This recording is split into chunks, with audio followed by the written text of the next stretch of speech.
எல்லாருக்கும் வணக்கம். இது உங்கள் ஸ்டடி வித் தர்ஷினி சேனல். நம்ம இந்த வீடியோவில் ஏப்ரல் 9ஆம் தேதிக்கான கரண்ட் அஃபேர்ஸ் பார்க்க போகிறோம். ஸோ கரண்ட் அஃபேர்ஸ் பார்க்கறதுக்கு முன்னாடி previous day yesterday current affairs revision பார்த்துட்டு இன்னைக்கான கரண்ட் அஃபேர்ஸ் வந்து பார்க்கலாம். ஸோ 8 ஏப்ரல் ப்ரீவியஸ் டேக்கான current affairs revision. First question, வக்ஃபு திருத்த சட்டத்தின் கீழ் வக்ஃபு வாரியம் அமைக்கும் முதல் மாநிலம் எது? Answer option B, Kerala. இரண்டாவது கேள்வி, உலகக்கோப்பை துப்பாக்கி சுடுதல் போட்டியில் ருத்ராங் ஸ்பாட்டில் டேஷ் பதக்கம் வென்றார். ஆன்சர் ஆப்ஷன் ஏ, தங்க பதக்கம். மூன்றாவது கேள்வி, போட்டித் தேர்வுகளில் சீர்திருத்தங்களை மேற்கொள்ளும் வகையில் பரிந்துரைகள் வழங்க யாருடைய தலைமையில் குழு அமைக்கப்பட்டுள்ளது? Answer option B, K Radhakrishnan தலைமையில். நான்காவது கேள்வி, திராவிட இயக்க தலைவர் சவுந்தர பாண்டியனுக்கு மணிமண்டபம் எங்கு அமைக்கப்பட உள்ளது? Answer option B, Dindigul. ஐந்தாவது கேள்வி, உலக தேயிலை ஏற்றுமதியில் இந்தியா எத்தனையாவது இடத்தை பிடித்துள்ளது? ஆன்சர் 2ஆம் இடம். ஆறாவது கேள்வி, ஹன்சா-3 என்பது டேஷ்? ஆன்சர் பயிற்சி விமானம். ஏழாவது கேள்வி, ஸ்டாண்ட் அப் இந்தியா திட்டம் தொடங்கப்பட்டு எத்தனை ஆண்டுகள் நிறைவடைந்துள்ளது? ஆன்சர் 9 ஆண்டுகள். 2016 ஸ்டார்ட் பண்ணாங்க இந்த ஸ்கீமை. எட்டாவது கேள்வி, தமிழ்நாட்டின் பசுமை பரப்பை எத்தனை சதவீதமாக அதிகரிக்க பசுமை தமிழ்நாடு இயக்கம் தொடங்கப்பட்டது? ஆன்சர் 33% அதிகரிக்க. ஒன்பதாவது கேள்வி, சீக்கிய புத்தாண்டு டேஷ் விழாவாக கொண்டாடப்படுகிறது? ஆன்சர் பைசாகு விழா. பத்தாவது கேள்வி, உலக சுகாதார தினம் எந்த நாளில் அனுசரிக்கப்படுகிறது? ஆன்சர் ஏப்ரல் 7ஆம் தேதி. இப்போ இன்றைக்கான கரண்ட் அஃபேர்ஸ் வந்து பார்க்கலாம். சரி கவனிங்க. ஃபர்ஸ்ட் கொஸ்டின், 10,000 ஆண்டுகளுக்கு முன் அழிந்த ஓனா இனத்தை எந்த நாடு மீண்டும் உருவாக்கி உள்ளது? Answer America. ஸோ ஒரு 10,000 ஆண்டுகளுக்கு முன்னாடியே பார்த்தீங்கன்னா டயர் அப்படிங்கிற ஓனா இனமானது அழிஞ்சிருச்சு. டயர் அப்படிங்கிற ஒரு ஓனா இனமானது 10,000 ஆண்டுகளுக்கு முன்னாடியே அழிஞ்சிருச்சு. ஸோ அந்த அழிந்து போன உயிரினத்தை மறுபடியும் உருவாக்குறதுக்கு பார்த்தீங்கன்னா அமெரிக்க விஞ்ஞானிகள் வந்து அதுக்கான ஆய்வில் ஈடுபட்டிருக்காங்க. ஸோ அதன்படி பார்த்தீங்கன்னா ஒரு 12,000 ஆண்டுகளுக்கு முன்னாடி இறந்து போன ஒரு இந்த டயர் இனத்தை சேர்ந்த ஒரு ஓனாயுடைய பல் படிமத்தை ஆய்வு செஞ்சுருக்காங்க. 72,000 முன்னாடி வாழ்ந்த ஒரு ஓனா இனத்துடைய மண்டை ஓட்டு பகுதியை வந்து ஆய்வு செஞ்சுருக்காங்க. ஸோ இதெல்லாம் ஆய்வு செஞ்சு இப்போ இருக்கக்கூடிய சாம்பல் இன ஓனாயிட்டேந்து பார்த்தீங்கன்னா, அதாவது சாம்பல் இன ஓனாயுடைய மரபணுல ஒரு சில மாற்றங்களை செஞ்சு இப்போ இந்த டயர் இனத்தை சேர்ந்த ஓனாயை இப்போ உருவாக்கியிருக்காங்க. ஒரு 3 டயர் இனத்தை சேர்ந்த ஓனாய் குட்டிகளை இப்போ அமெரிக்கா உருவாக்கியிருக்கு. அமெரிக்காவுடைய கலோசஸ் பயோசைன்ஸ் அப்படிங்கிற நிறுவனம் தான் 10,000 ஆண்டுகளுக்கு முன்னாடி அழிந்து போன இந்த டயர் இனத்தை சேர்ந்த ஓனாயை வந்து உருவாக்கியிருக்காங்க. ரீசன் நியூஸ், நம்ம இந்தியாவில் பார்த்தீங்கன்னா சிவிங்கி புலிகள் இனம் அப்படிங்கிறது அழிஞ்சிருச்சு. ஸோ அதை எடுத்து மறுபடியும் சிவிங்கி புலிகளை இந்தியாவில் வளர்க்கணும் அப்படிங்கிறதுக்காக நமீபியா, தென்னாப்பிரிக்கா ஆகிய நாடுகள்லேருந்து இந்த அங்கே உள்ள சிவிங்கி புலிகளானது நம்ம இந்தியாவுக்கு கொண்டு வரப்பட்டு மத்திய பிரதேச மாநிலத்தின் குனோ தேசிய பூங்காவில் வளர்க்க விடப்பட்டிருக்கு. நெக்ஸ்ட் நம்ம இந்தியாவில் நதிநீர் டால்ஃபின்களோட எண்ணிக்கை முதன்முறையாக நடத்தப்பட்டது. ஸோ அந்த நதிநீர் டால்ஃபின்கள் கணக்கெடுப்பில் பார்த்தீங்கன்னா 6,327 டால்ஃபின்கள் இந்தியாவில் இருக்குன்னு சொல்லிட்டு கண்டுபிடிச்சிருக்காங்க. அதில் அதிகமாக உத்தரப்பிரதேச மாநிலத்தில் 2,397 டால்ஃபின்கள் இருக்கு அப்படின்னு தெரிவிச்சிருக்காங்க. அடுத்து இந்தியாவில் அதிகமாக கழுகுகள் வாழக்கூடிய மாநிலமாக மத்திய பிரதேச மாநிலம் வந்து ஃபர்ஸ்ட் பிளேஸ்ல இருக்கு. மத்திய பிரதேசத்தில் பார்த்தீங்கன்னா 12,981 கழுகுகளானது இருக்கு. நெக்ஸ்ட், இருவாட்சி பறவைகளை பாதுகாக்கிறதுக்காக பாதுகாப்பு மையமானது ஆனைமலை புலிகள் காப்பகத்தில் அமைக்கப்படும் அப்படின்னு சொல்லி தமிழக அரசு அறிவிச்சிருக்காங்க.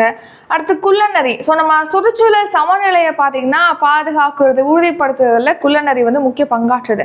ஸோ அதனால குள்ளநரிக்கான பாதுகாப்பு திட்டமானது தமிழ்நாட்டில் செயல்படுத்தப்படும் சொல்லிட்டு அறிவிச்சிருக்காங்க. தஞ்சாவூர், திருவாரூர் ஆகிய மாவட்டங்களில் பார்த்தீங்கன்னா நீர்நாய் ஆய்வு மற்றும் பாதுகாப்பு திட்டமானது மேற்கொள்ளப்படும் அப்படின்னு தமிழக அரசு அறிவிச்சிருக்கு. இரண்டாவது கேள்வி, உலக அளவில் காற்றாலை சூரிய சக்தி மின் உற்பத்தியில் இந்தியா எத்தனையாவது இடத்தை பிடித்துள்ளது? ஆன்சர் 3ஆம் இடம். ஸோ பார்த்தீங்கன்னா இப்போ ஜெர்மனி தான் வந்து 3ஆவது இடத்துல இருந்தது. ஜெர்மனியை பின்னுக்கு தள்ளி இப்போ நம்ம இந்தியா வந்து 3rd பிளேஸ்க்கு முன்னேறி இருக்கு. இதில் காற்றாலை மூலமாகவும் சூரிய சக்தி மூலமாகவும் மின்சாரம் உற்பத்தி செய்யறதுல நம்ம இந்தியா வந்து உலக அளவில் 3ஆவது இடத்துக்கு முன்னேறி இருக்கு. ஸோ ரீசனாக பார்த்தீங்கன்னா சர்வதேச எரிசக்தி ஆய்வு அமைப்பு பார்த்தீங்கன்னா எம்பர் சர்வதேச மின் உற்பத்தி ஆய்வு 2024 அப்படிங்கிற பெயரில் ஒரு அறிக்கையை ரிலீஸ் பண்ணியிருக்காங்க. இந்த அறிக்கையில தான் நம்ம இந்தியா வந்து இந்த சூரிய ஆற்றல் மூலமாகவும் காற்றாலை மூலமாகவும் மின் உற்பத்தி செய்யறதுல உலகின் 3வது இடத்துக்கு முன்னேறி இருக்கு அப்படின்னு சொல்லி தெரிவிச்சிருக்காங்க. ஸோ உலக அளவில் பார்த்தீங்கன்னா இந்த மாதிரி காற்றாலை மூலமாகவும் சூரிய சக்தி மூலமாகவும் எவ்வளோ % மின்சாரம் உற்பத்தி செய்யறாங்க அப்படின்னா 15% மின்சாரம் உற்பத்தி செய்யறாங்க. ஸோ மின்சாரம் பார்த்தீங்கன்னா பல வகைகள்ல அனல் மின் நிலையம் மூலமாக, அணுமின் நிலையம் மூலமாக, காற்றாலை மூலமாக, சூரிய சக்தி ஆற்றல் மூலமாக, நீர் ஆற்றல் மூலமாக மின்சாரம் உற்பத்தி செய்கிறோம். அதுல காற்றாலை மூலமாகவும் சூரிய சக்தி மூலமாகவும் 15% மின்சாரமானது உலக அளவில் உற்பத்தி செய்யப்படுது. இந்த 15% இந்தியாவுடைய பங்கு அப்படிங்கிறது 10%. ஸோ அதன்படி இந்தியா வந்து உலக அளவில் 3வது இடத்துல இருக்கு அப்படின்னு சொல்லி தெரிவிச்சிருக்காங்க. நெக்ஸ்ட் இப்போ கார்பன் உமிழ்வை வந்து குறைக்கிறதுக்காக பார்த்தீங்கன்னா நம்ம புதுப்பிக்கத்தக்க எரிசக்தி மாறுறோம். அதே மாதிரி அணுமின் நிலையம் மூலமாக மின்சாரமானது உற்பத்தி செய்யப்படுது. ஸோ இப்போ புதுப்பிக்கத்தக்க எரிசக்தி மற்றும் அணுமின் உற்பத்தி மூலமாக உலக அளவில் பார்த்தீங்கன்னா மின்சாரம் 40.9% உற்பத்தி செய்யப்படுது மின்சாரம். இதுல இந்தியாவுடைய பங்கு அப்படிங்கிறது 22% அப்படின்னு சொல்லி தெரிவிச்சிருக்காங்க. நெக்ஸ்ட் இந்தியாவில் நீர்மின் உற்பத்தி, நீராற்றல் மூலமாக மின்சாரம் உற்பத்தி செய்யறாங்க இல்லையா, அது வந்து 8% இருக்கு. காற்றாலை மூலமாக மற்றும் சூரிய ஆற்றல் மூலமாக மின்சாரமானது 10% மேற்கொள்ளப்படுது. உலக அளவில் இந்தியாவுடைய பங்கு வந்து நீர்மின் உற்பத்தி மூலமா 8%, காற்றாலை சூரிய ஆற்றல் மூலமாகவும் 10% பங்களிக்குது அப்படின்னு சொல்லிட்டு தெரிவிச்சிருக்காங்க. நெக்ஸ்ட் உலக அளவில் பார்த்தீங்கன்னா பசுமை எரிசக்தி பயன்பாடு, அதாவது அந்த புதுப்பிக்கத்தக்க எரிசக்தியை தான் பசுமை எரிசக்தி அப்படின்னு சொல்லி சொல்லுவோம். பசுமை எரிசக்தி பயன்பாடு அப்படிங்கிறது நம்ம பயன்படுத்துறது, பசுமை எரிசக்தி மூலமாக உற்பத்தி செய்யப்பட்ட மின்சாரத்தை பயன்படுத்துறது அப்படிங்கிறது இப்போ 8588 டெராவாட் மணி நேரம் அப்படிங்கிற சாதனை அளவை எட்டிருக்கு அப்படின்னு சொல்லி தெரிவிச்சிருக்காங்க. 2022ஆம் ஆண்டு நம்ம பசுமை எரிசக்தி பயன்படுத்தியதை விட இப்போ 49% கூடுதலாக பயன்படுத்தப்பட்டிருக்கு அப்படின்னு சொல்லி தெரிவிச்சிருக்காங்க. ஸோ சூரிய சக்தி மின் உற்பத்தி திறனை பார்த்தீங்கன்னா இந்தியா வந்து 24 ஜிகாவாட் அளவுக்கு உயர்ந்திருக்கு. இந்தியாவில் சூரிய மின் உற்பத்தியோடைய திறன் அப்படிங்கிறது 24 ஜிகாவாட் அளவுக்கு உயர்த்தப்பட்டிருக்குன்னு சொல்லியிருக்காங்க. இப்போ வந்து காற்றாலை மூலமாகவும் சூரிய ஆற்றல் மூலமாகவும் இந்தியா மின் உற்பத்தி செய்யறது 3rd பிளேஸ்ன்னு பார்த்தோம். அப்போ ஃபர்ஸ்ட் பிளேஸ் யாரு அப்படின்னா சீனா, செகண்ட் பிளேஸ் வந்து அமெரிக்கா. 3வது கேள்வி, எந்த மாநிலத்தின் வாரங்களின் சப்பாடா மிளகாய்க்கு புவிசார் குறியீடு வழங்கப்பட்டுள்ளது? ஆன்சர் தெலுங்கானா. தெலுங்கானா மாநிலத்தின் வாரங்கள் சப்பாடா மிளகாய்க்கு பார்த்தீங்கன்னா இப்போ புவிசார் குறியீடானது வழங்கப்பட்டிருக்கு. ஸோ புவிசார் குறியீடு சட்டம்ங்கிறது 1999ஆம் ஆண்டு இயற்றப்பட்டதுன்னு சொல்லி நம்ம பார்த்துருப்போம். அதன்படி முதல்ல எந்த பொருளுக்கு புவிசார் குறியீடு இந்தியாவில் வழங்கப்பட்டது அப்படின்னா டார்ஜிலிங் டீக்கு வழங்கியிருப்பாங்க அப்படின்னு சொல்லி நம்ம பார்த்துருப்போம். இப்போ புவிசார் குறியீடு அப்படிங்கிறது ஒரு பர்டிகுலர் பிளேஸ்ல மட்டும் கிடைக்கக்கூடிய தனித்துவமான தரமான பொருளுக்கு கிடைக்கக்கூடிய அங்கீகாரம் தான் புவிசார் குறியீடு. ஒரு பொருளுக்கு புவிசார் குறியீடு கொடுக்குறாங்க அப்படின்னா அந்த அங்கீகாரம் 10 இயர்ஸ்க்கு வந்து செல்லுபடியாகும். 10 இயர்ஸ்க்கு அப்புறமா அதை வந்து புதுப்பிச்சுக்கலாம் அப்படிங்கிற ஆப்ஷனும் இருக்கு. ஸோ இப்போ வாரங்கள், தெலுங்கானா மாநிலத்துடைய வாரங்களின் சப்பாடா மிளகாய்க்கு புவிசார் குறியீடு வழங்கப்பட்டிருக்கு. கேரளாவை சேர்ந்த பழங்குடியினரால் தயாரிக்கப்படக்கூடிய கைவினை பொருளான கண்ணாடி பயா அப்படிங்கிற பொருளுக்கு வந்து புவிசார் குறியீடானது வழங்கப்பட்டிருக்கு. சமீபத்தில் தமிழ்நாட்டில் பார்த்தீங்கன்னா பல்வேறு பொருட்களுக்கு புவிசார் குறியீடு வழங்கியிருக்காங்க. அது என்னென்ன அப்படின்னு சொல்லிட்டு வரிசையாக பார்க்கலாம். ஸோ ஃபர்ஸ்ட் பார்த்தீங்கன்னா மதுரை மறிக்கொழுந்துக்கு புவிசார் குறியீடு வழங்கப்பட்டிருக்கு. விளாச்சேரி களிமண் பொம்மைகளுக்கு புவிசார் குறியீடு வழங்கப்பட்டிருக்கு. தஞ்சாவூர் மாவட்டத்தின் கும்பகோணம் வெற்றிலைக்கு புவிசார் குறியீடு வழங்கப்பட்டிருக்கு. கன்னியாகுமரி மாவட்டத்திலேயே தோவாலை மாணிக்க மாலைக்கு புவிசார் குறியீடு வழங்கியிருக்காங்க. தென்காசி மாவட்டத்தில் புளியங்குடி எலுமிச்சம்பழம் அப்புறம் செட்டிக்குளம் சின்ன வெங்காயத்துக்கு புவிசார் குறியீடு வழங்கப்பட்டிருக்கு. அடுத்து வந்து பன்ருட்டி பலாப்பழம், பன்ருட்டி முந்திரிக்கு புவிசார் குறியீடு. கடலூர் மாவட்டத்தின் பன்ருட்டி பலாப்பழம், பன்ருட்டி முந்திரிக்கு புவிசார் குறியீடு. விருதுநகருடைய சம்பா வத்தலுக்கு புவிசார் குறியீடு. ராமநாதபுரத்தின் சித்திரைக்கார் அரிசிக்கு புவிசார் குறியீடு அப்படின்னு சொல்லிட்டு பல்வேறு பொருட்கள், தமிழ்நாட்டுடைய பொருட்களுக்கு புவிசார் குறியீடு வழங்கப்பட்டிருக்கு. ஸோ அதன்படி இந்தியாவிலே அதிகமான புவிசார் குறியீடு பெற்ற மாநிலங்கள்ல நம்ம தமிழ்நாடு வந்து செகண்ட் பிளேஸ்ல இருக்கு. ஃபர்ஸ்ட் பிளேஸ்ல வந்து உத்தரப்பிரதேச மாநிலம் இருக்கு. 4வது கேள்வி, தமிழக சட்டப்பேரவையில் நிறைவேற்றப்பட்ட மசோதாக்களுக்கு ஆளுநர் எந்த சட்டப்பிரிவின் கீழ் ஒப்புதல் அளிக்கிறார்? ஆன்சர் ஆப்ஷன் ஏ, சட்டப்பிரிவு 200. ஸோ பார்த்தீங்கன்னா அரசமைப்பு சட்டப்பிரிவு 200 படி தான் நம்ம சட்டப்பேரவையில் நிறைவேற்றப்படக்கூடிய மசோதாக்களுக்கு ஆளுநர் வந்து ஒப்புதல் அளிக்கலாம், இல்லைனா அதை வந்து நிறுத்தி வைக்கலாம், இல்லைனா குடியரசுத் தலைவருக்கு அனுப்பலாம் அப்படின்னு சொல்லிட்டு ஒரு 3 ஆப்ஷன் இருக்கு. இந்த 3 வகைகளில் அவர் வந்து அந்த சட்டப்பிரிவின் கீழ் அதிகாரம் பெற்றிருக்காரு. இப்போ அவர் ஒருவேளை குடியரசுத் தலைவருக்கு அனுப்பியிருக்காங்க அந்த மசோதாவை அப்படின்னா குடியரசுத் தலைவர் வந்து சட்டப்பிரிவு 201 படி அந்த மசோதாவுக்கு ஒப்புதல் அளிக்கலாம் அல்லது மறுக்கலாம் அப்படிங்கிற மாதிரி இருக்கும்.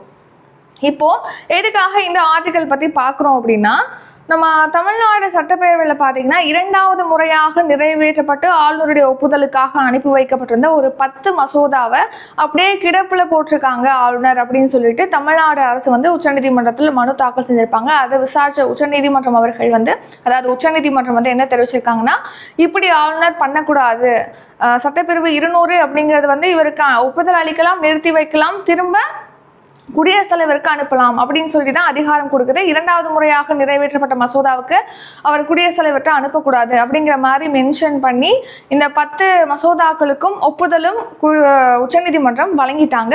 அது மட்டும் இல்லாமல் ஆளுநர் வந்து இந்த மாதிரி பண்ணக்கூடாது அப்படின்னு அவங்களுக்கு கால அவகாசத்தை வந்து நிர்ணயிக்கணும், எந்த டைமுக்குள்ள எவ்வளோ காலத்துக்குள்ள அவங்க அந்த மசோதாவுக்கு ஒப்புதல் அளிக்கணும், அந்த மாதிரி ஒரு கால நிர்ணயத்தையும் இந்த உச்சநீதிமன்றம் அறிவிச்சிருக்கு. ஸோ அது என்னென்ன அப்படின்னு சொல்லிட்டு நம்ம பார்க்கலாம். ஸோ பார்த்தீங்கன்னா பல்கலைக்கழக துணைவேந்தர்களை நியமிக்கிறதுக்கான அதிகாரம், அப்புறம் பல்கலைக்கழக வேந்தர் பதவியில் ஆளுநர் இருக்கார். இப்போ ஆளுநரை நீக்கிட்டு முதலமைச்சரை வேந்தராக பொறுப்பேற்கும் வகையில், பொறுப்பு அவங்களுக்கு வழங்கும் வகையில் ஒரு மசோதான்னு சொல்லிட்டு ஒரு 10 மசோதாக்கள் பார்த்தீங்கன்னா கிடப்பில் போடப்பட்டிருக்கு ஆளுநர் RN ரவி அவர்களால். ஸோ இது தொடர்பான வழக்கில் உச்சநீதிமன்றம் என்ன சொல்லியிருக்காங்கன்னா, அரசமைப்பின் 200வது விதி அப்படிங்கிறது 3 வாய்ப்புகளை மட்டும்தான் ஆளுநருக்கு வழங்குது. அந்த மசோதாவுக்கு அவர் ஒப்புதல் அளிக்கலாம், இல்லைன்னா அவற்றை நிறுத்தி வைக்கலாம், இல்லைன்னா குடியரசுத் தலைவருடைய பரிந்துரைக்கு அனுப்பி வைக்கலாம் சொல்லிட்டு 3 வாய்ப்புகள் தான் வழங்குது. அதில் ஒருவேளை அவர் மசோதாவை நிறுத்தி வச்சிருக்காரு அப்படின்னா, நிறுத்தி வைப்பதாக அறிவிச்சிருக்காரு அப்படின்னா அந்த மசோதா காலாவதி ஆயிரும். அப்போ 2வது முறையாக அந்த மசோதா மறுபடியும் சட்டப்பேரவையில் நிறைவேற்றப்பட்டு ஆளுநருக்கு அனுப்புனா அது குடியரசுத் தலைவருக்கு அவர் அனுப்பக்கூடாது, அவர் தான் ஒப்புதல் அளிக்கணும், அந்த மாதிரி தீர்ப்பு வழங்கியிருக்காங்க. இதில் 2வது முறையாக குடியரசுத் தலைவருக்கு அனுப்பி வைக்க முடியாது அப்படின்னு சொல்லி உச்சநீதிமன்றம் தெரிவிச்சிருக்கேன். நெக்ஸ்ட் கால அவகாசத்தையும் நிர்ணயிச்சிருக்காங்க இந்த உச்சநீதிமன்றத்தில். உச்சநீதிமன்ற தீர்ப்பில் என்ன சொல்லியிருக்காங்கன்னா, ஒரு மசோதா வந்து ஆளுநர்கிட்ட வருது அப்படின்னா 1 மாசத்துக்குள்ள அவர் அந்த மசோதா குறித்து முடிவு எடுக்கணும்னு சொல்லியிருக்காங்க.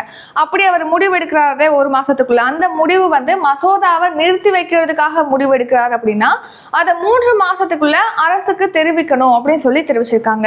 இல்லை குடியரசுத் தலைவருக்கு அவர் அனுப்புவதா இருந்துச்சு அப்படின்னா 3 மாதத்துக்குள்ள அதை செயல்படுத்தணும் அப்படின்னு சொல்லி தெரிவிச்சிருக்காங்க.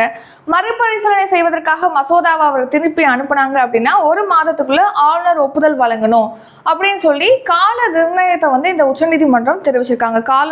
காலத்தை வந்து நிர்ணயிச்சிருக்காங்க. மசோதாவுக்கு அவர் எந்த மாதத்துக்குள்ள அவர் வந்து செயல்படணும் அப்படிங்கிற மாதிரி காலத்தையும் இவங்க நிர்ணயிச்சிருக்காங்க உச்சநீதிமன்ற தீர்ப்புல. அடுத்து பேராசிரியர் அன்பழகன் பள்ளி மேம்பாட்டு திட்டம் எந்த ஆண்டு தொடங்கப்பட்டது? ஆன்சர் 2022ஆம் ஆண்டு. ஸோ பேராசிரியர் அன்பழகன் பள்ளி மேம்பாட்டு திட்டம் அப்படிங்கிறது பார்த்தீங்கன்னா அரசு பள்ளிகளுடைய உள்கட்டமைப்பை மேம்படுத்துறதுக்காக தான் இந்த பேராசிரியர் அன்பழகன் பள்ளி மேம்பாட்டு திட்டம் 2022ஆம் ஆண்டு மார்ச் மாதம் 18ஆம் தேதி தொடங்கப்பட்டது. ஸோ இந்த திட்டத்தின் கீழ் பார்த்தீங்கன்னா இப்போ 7500 கோடி மதிப்பீட்டில் அரசு பள்ளிகளில் ஒரு 18,000 வகுப்பறைகளானது கட்டப்படும் அப்படின்னு சொல்லி நம்ம பள்ளிக்கல்வித்துறை அமைச்சர் அன்பில் மகேஷ் பொய்யாமொழி அவர்கள் தெரிவிச்சிருக்காங்க. நெக்ஸ்ட் ரீசன்ட் நியூஸ், இல்லம் தேடி கல்வி திட்டம். இது 2021 அக்டோபர் 27ஆம் தேதி தொடங்கப்பட்டது. கரோனா டைமில் வந்து கற்றல் இடைவெளியை குறைக்கிறதுக்காக தன்னார்வலர்கள் மூலமாக கல்வி வழங்குவதற்காக இல்லம் தேடி கல்வி திட்டம் தொடங்கப்பட்டது தமிழ்நாட்டில். நான் முதல்வன் திட்டம் அப்படிங்கிறது இளைஞர்களுக்கு பயிற்சி அளிக்கிறதுக்காக 2022 மார்ச் 1 தேதி தொடங்கினாங்க. தமிழகத்தில் காலை உணவு திட்டம் அப்படிங்கிறது 2022 செப்டம்பர் 15ஆம் தேதி தொடங்கப்பட்டிருது. அதாவது காலை உணவு சிற்றுண்டி வந்து இலவசமாக தொடக்கப்பள்ளி மாணவர்களுக்கு வழங்கணுங்கிறதுக்காக காலை உணவு திட்டம் இந்தியாவில் ஃபர்ஸ்ட் டைம் தமிழ்நாட்டில் தொடங்கினாங்க. 6வது கேள்வி, சுருச்சி இந்தர் சிங் கீழ்கண்ட எந்த விளையாட்டுடன் தொடர்புடையவர்? ஆன்சர் ஆப்ஷன் சி, துப்பாக்கி சுடுதல். ஸோ சமீபத்தில் பார்த்தீங்கன்னா துப்பாக்கி சுடுதல் வீராங்கனை சுருச்சி இந்தர் சிங் அவர்கள் வந்து இப்போ அர்ஜென்டினாவில் நடைபெற்ற உலகக்கோப்பை துப்பாக்கி சுடுதல் போட்டியில் இந்தியாவுக்கு தங்கப்பதக்கம் வின் பண்ணியிருக்காங்க. ஸோ ஏற்கனவே இந்த போட்டியில் நம்ம இந்தியாவை பார்த்தீங்கன்னா 2 பதக்கம் வின் பண்ணியிருக்கு, 2 தங்கப்பதக்கம். ஒன்று வந்து ருத்ராங்ஸ் பாட்டில் வந்து ஒரு தங்கப்பதக்கம் வின் பண்ணியிருக்காரு, இன்னொன்று வந்து ஷிவ் கவுர் சம்ரா அவர்கள் வந்து ஒரு தங்கப்பதக்கம் வின் பண்ணியிருக்காங்க. இப்போ சுருச்சி இந்தர் சிங் அவர்கள் பார்த்தீங்கன்னா மகளிருக்கான 10 மீட்டர் ஏர் பிஸ்டல் பிரிவில் 3வது தங்கப்பதக்கத்தை வின் பண்ணியிருக்காங்க இந்தியாவுக்கு. 7வது கேள்வி, 2024ஆம் ஆண்டில் அறிதிறன் பேசிகளின் விற்பனை இந்திய சந்தையில் எத்தனை சதவீதம் வளர்ச்சி அடைந்துள்ளது? ஆன்சர் 5%. ஸோ ஸ்மார்ட் போன் விற்பனை அப்படிங்கிறது பார்த்தீங்கன்னா இந்திய சந்தையில் இப்போ 5% அதிகரிச்சிருப்பதாக தெரிவிச்சிருக்காங்க.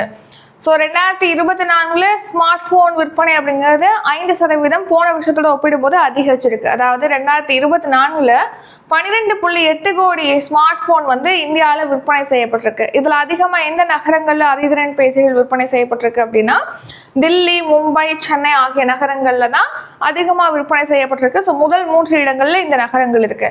ஸோ எந்த கம்பெனி, எந்த பிராண்ட் மொபைல் போன் வந்து அதிகமா விற்பனை ஆயிருக்கு அப்படின்னு கேட்டீங்கன்னா விவோ வந்து 14% போன்களானது விவோ போன் வந்து விற்பனை செய்யப்பட்டிருக்கு 2024 அப்படின்னு தெரிவிச்சிருக்காங்க. 8வது கேள்வி, சமீபத்தில் உச்சநீதிமன்றம் வழங்கிய தீர்ப்பின்படி தமிழ்நாட்டு அரசு பல்கலைக்கழகங்களின் வேந்தராக யார் ஆகிறார்? ஆன்சர் ஆப்ஷன் பி, முதல்வர். ஸோ பார்த்தீங்கன்னா இப்போ உச்சநீதிமன்றம் வந்து ஆளுநர் ஒரு 10 மசோதாக்களை நிலுவையிலே வச்சிருக்காரு அப்படின்னு சொல்லிட்டு ஆளுநர் வந்து இந்த காலத்துக்குள்ள வந்து மசோதாக்களுக்கு ஒப்புதல் அளிக்கணும் அப்படின்னு சொல்லிட்டு கால நிர்ணயம் பண்ணியிருப்பாங்க. அடுத்து அந்த நிலுவையில் இருக்கக்கூடிய 10 மசோதாக்களுக்கும் உச்சநீதிமன்றம் வந்து ஒப்புதல் அளிச்சிருக்காங்க அவங்களுடைய சிறப்பு அதிகாரத்தை பயன்படுத்தி. ஸோ அதன்படி 10 மசோதாக்களுக்கும் இப்போ ஒப்புதல் அளிக்கப்பட்டிருக்கு, அது நடைமுறைக்கு வருது. ஸோ அதன்படி அதில் அந்த 10 மசோதாவில் ஒன்று தான் தமிழ்நாட்டில் இருக்கக்கூடிய அரசு பல்கலைக்கழகங்களுடைய வேந்தராக ஆளுநரை நீக்கிட்டு முதலமைச்சரை வந்து நியமிக்கணும் அப்படின்னு சொல்லிட்டு அந்த ஒரு மசோதா இருக்கும். ஸோ அந்த மசோதாவுக்கு ஒப்புதல் அளிச்சதன் படி பார்த்தீங்கன்னா இனிமே வந்து தமிழ்நாடு அரசு பல்கலைக்கழகங்களுடைய வேந்தராக யார் இருப்பாங்க அப்படின்னா முதலமைச்சர். ஸோ இப்போ தமிழ்நாடு முதலமைச்சர் மு.க. ஸ்டாலின் அவர்கள் தான் தமிழ்நாடு அரசு பல்கலைக்கழகங்களுடைய வேந்தராக ஆகிறாரு. ஸோ மொத்தமாக 10 மசோதாக்கள் பற்றி பார்த்தோம் இல்லையா? அந்த 10 மசோதாவில் என்னென்ன மசோதான்னு பார்க்கலாம். தமிழ்நாடு பல்கலைக்கழக சட்டத்திருத்த மசோதா. இந்த மசோதா பார்த்தீங்கன்னா தமிழ்நாடு பல்கலைக்கழகத்தில் வந்து முதலமைச்சர் துணைவேந்தரை நியமிப்பதற்கான அதிகாரம் வழங்குவதற்காக இந்த மசோதாவானது நிறைவேற்றப்பட்டது. இதுக்கு ஒப்புதல் அளிச்சிருக்காங்க உச்சநீதிமன்றம். அடுத்து சென்னை பல்கலைக்கழக சட்டத்திருத்த மசோதா. இதுவுமே சென்னை பல்கலைக்கழகத்தில் துணைவேந்தரை நியமிக்கிறதுக்கான அதிகாரமானது முதலமைச்சருக்கு மாற்றும் வகையில் இந்த மசோதா. அடுத்து பெரியார் பல்கலைக்கழகத்துல நிர்வாக அமைப்புல அதிகார மாற்றம் மேற்கொள்வதற்கான மசோதா. அடுத்து அண்ணா பல்கலைக்கழக சட்டத்திருத்த மசோதா, அதாவது துணைவேந்தர் முதலமைச்சர் நியமிக்கிறதுக்கான அதிகாரத்தை மாற்றுவதற்கு. அடுத்து தமிழ்நாடு மருத்துவ பல்கலைக்கழக சட்டத்திருத்த மசோதா, பல்கலைக்கழக அமைப்புல நிர்வாக மாற்றத்துக்காக இந்த மசோதா. அடுத்து தமிழ்நாடு ஆசிரியர் கல்வி பல்கலைக்கழக சட்டத்திருத்த மசோதா, தமிழ்நாடு திறந்தநிலை பல்கலைக்கழக சட்டத்திருத்த மசோதா, தமிழ்நாடு சட்ட பல்கலைக்கழக சட்டத்திருத்த மசோதா. நெக்ஸ்ட் பாத்தீங்கன்னா தமிழ்நாடு தொழில்நுட்ப பல்கலைக்கழக சட்டத்திருத்த மசோதா. நெக்ஸ்ட் தமிழ்நாடு வேளாண்மை பல்கலைக்கழக சட்டத்திருத்த மசோதா அப்படின்னு சொல்லிட்டு ஒரு 10 மசோதாக்களானது இப்போ நிறைவேற்றப்பட்டிருக்கு. அதாவது நிறைவேற்றி அனுப்பியிருந்தாங்க, அது நிலுவையில் இருந்துச்சு. இப்போ உச்சநீதிமன்றம் இதுக்கு ஒப்புதல் அளிச்சிருக்கு. அடுத்து 9வது கேள்வி, சமீபத்தில் காலமான குமரி அனந்தனுக்கு எந்த ஆண்டு தகைசால் தமிழர் விருது வழங்கப்பட்டது? ஆன்சர் 2024ஆம் ஆண்டு. ஸோ தமிழுக்காகவும் தமிழ்நாட்டுக்காகவும் சிறந்த பங்களிப்பை ஆற்றியவங்களுக்கு தான் தகைசால் தமிழர் விருதானது வழங்கப்படுது. இப்போ குமரி அனந்தன் அவர்களுக்கு தான் போன வருஷம் வழங்கியிருந்தாங்க இந்த தகைசால் தமிழர் விருது. இப்போ அவர் சமீபத்தில் காலமாயிட்டாரு. இவர் காங்கிரஸ் கட்சியை சேர்ந்த மூத்த தலைவர். 2008 பார்த்தீங்கன்னா பனை மேம்பாட்டு வாரியத்துடைய தலைவராக இவர் வந்து அப்பாயிண்ட் பண்ணியிருக்காங்க. இவருக்கு போன வருஷம் தகைசால் தமிழர் விருது வழங்கப்பட்டிருக்கு. இவர் 5 டைம்ஸ் பார்த்தீங்கன்னா எம்எல்ஏவாக இருந்திருக்காரு. ஒரே ஒரு தடவை எம்பியாக பதவி வகித்திருக்காரு. 10வது கேள்வி, சர்வதேச ரோமானிய தினம் எந்த நாளில் அனுசரிக்கப்படுகிறது? ஆன்சர் ஏப்ரல் 8ஆம் தேதி. ஒவ்வொரு வருஷமும் ஏப்ரல் 8ஆம் தேதி தான் சர்வதேச ரோமானிய தினமானது அனுசரிக்கப்படுகிறது. அதாவது பார்த்தீங்கன்னா ரோமானிய கலாச்சாரத்தை கொண்டாடுறது, அவங்க எதிர்கொள்ளக்கூடிய பிரச்சனைகள் குறித்த விழிப்புணர்வை ஏற்படுத்துறதுக்காக இந்த ரோமானிய தினமானது 1990ஆம் ஆண்டுலேருந்து ஒவ்வொரு வருஷமும் ஏப்ரல் 8ஆம் தேதி அனுசரிக்கப்பட்டு வருது. அடுத்து ஷார்ட் நியூஸ். இப்போ ஆஸ்திரேலிய கிரிக்கெட் வீரர் வில் புகோவ்ஸ்கி பார்த்தீங்கன்னா இனிமேல் வந்து கிரிக்கெட் விளையாட போவதில்லை அப்படின்னு சொல்லிட்டு அறிவிச்சிருக்காரு. ஏன்னா அவருடைய தலையில் பார்த்தீங்கன்னா அதிகமான அந்த பந்து மோதி அதிகமான காயங்கள் ஏற்பட்டதுனால அவர் இந்த முடிவை எடுத்திருப்பதாக தெரிவிச்சிருக்காரு. அடுத்து பார்த்தீங்கன்னா ஆரியம் திராவிடம் அப்படிங்கிறது வேற அப்படின்னு சொல்லிட்டு ஆளுநர் இலா கணேசன் அவர்கள் வந்து தெரிவிச்சிருக்காங்க. அவர் என்ன சொல்லியிருக்காருன்னா ஆரியம் அப்படின்னா ஒழுக்கமான, நேர்மையான அப்படிங்கிறது தான் மீனிங் வரும். அதனாலதான் மகாகவி பாரதியார் அவர்கள் வந்து நம்மளுடைய தேசத்தை வந்து ஆரிய தேசம், அதாவது ஒழுக்கமான நேர்மையான தேசம் அப்படின்னு மகாகவி பாரதியார் குறிப்பிட்டிருக்காரு அப்படின்னு சொல்லி லா கணேசன் அவர்கள் தெரிவிச்சிருக்காங்க. அது மட்டும் இல்லாம திராவிடம் அப்படின்னா என்னன்னா இது ஒரு இடத்துடைய பெயர். ஆரியம் அப்படிங்கிறது ஒரு பண்போட பேரு, திராவிடம் அப்படிங்கிறது ஒரு இடத்தோட பேரு. அதாவது முன்னாடி காலத்துல விந்திய மலைக்கு வடக்கே இருக்கிறவங்கள கவுடர் அப்படின்னு சொல்லி அழைச்சிருக்காங்க, தெற்கே இருக்கிறவங்கள திராவிடர் அப்படின்னு சொல்லிட்டு அழைச்சிருக்காங்க. திராவிடம் அப்படிங்கிறது ஒரு இடத்தோட பேரு அப்படின்னு சொல்லி தெரிவிச்சிருக்காங்க. ஆரியம் திராவிடம் அப்படிங்கிறது வேற வேற அப்படின்னு சொல்லி தெரிவிச்சிருக்காங்க. நெக்ஸ்ட் ரஷ்யாவுடைய பெல்கோராட் பகுதியில் பார்த்தீங்கன்னா உக்ரைன் அதிபர் விளாதிமிர் செலன்ஸ்கி அவர்கள் வந்து அவங்களுடைய படையானது ரஷ்யாவுடைய பெல்கோரட் பகுதியில் வந்து செயல்பட்டு வருது அப்படின்னு சொல்லி முதன்முறையாக ஒப்புக்கொண்டிருக்காரு. நெக்ஸ்ட் வந்து ரிவிஷன் பார்க்கலாம். ரிவிஷன் பார்க்கறதுக்கு முன்னாடி இப்போ 12ஆம் தேதி பார்த்தீங்கன்னா TNPSC group 2, group 2A, group 4 படிக்கிறவங்களுக்கு ஹோல் டெஸ்ட் பேட்ச் வந்து ஸ்டார்ட் ஆகுது. எல்லா சப்ஜெக்டும் இதில் கவர் ஆகும். இதுக்கான ஃபீஸ் வந்து 999. நியூ ஸ்டூடெண்ட்னா நம்ம பேட்சில் ஏற்கனவே இருக்கீங்க அப்படின்னா 899 பே பண்ணி ஜாயின் பண்ணிக்கலாம்.